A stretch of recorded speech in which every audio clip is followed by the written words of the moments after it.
El passat 1 de setembre al Parc de la Sequieta es va celebrar un dels esdeveniments musicals més esperats pels amants de la bona música, la 24a edició del Festival de Rock d'Alaquàs.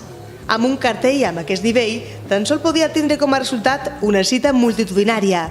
Per l'escenari van desfilar els grups més destacats del panorama musical del pop rock actual. Encetava la nit la banda emergent Leia and the Gentlemen, guanyadors del concurs de bandes Prefra.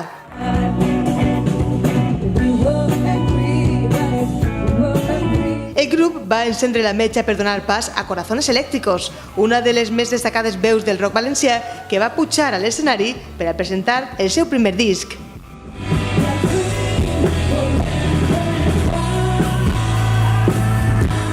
Poc després cedien el protagonisme a Corizonas, una formació que arriba per convertir-se en una de les bandes més potents a nivell nacional.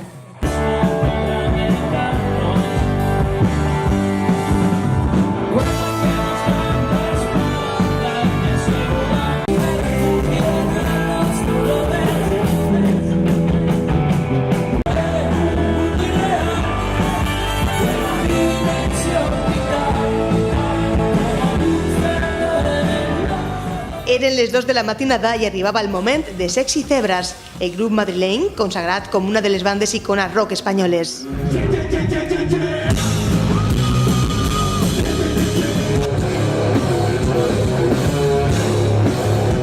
El trio musical encarregat de posar fi a la nit va ser Aullido Atómico, una de les bandes revelació i ja habituals del panorama musical nacional.